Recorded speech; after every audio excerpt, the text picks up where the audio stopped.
In front of me is VIVO X200 FE, and today I would like to show you how you can turn on and use voice typing.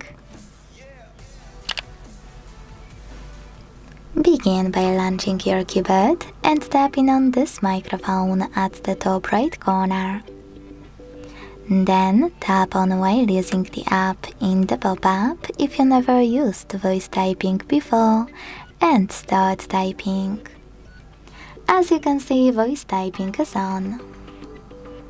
If you want to stop, you can pause or tap on the same microphone.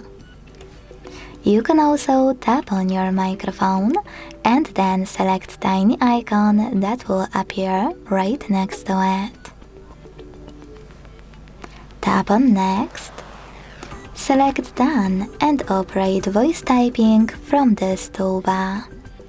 To delete text on the go, use this X next to microphone on the right. To manage some settings, click on those three lines on the left and operate all of those however you want to. To move your toolbar, hold it, drag it and place it wherever you wish to. And to go back to standard keyboard, use keyboard icon also on the left. Thanks so much for watching. If you enjoyed this video, leave a like, comment and subscribe. Bye!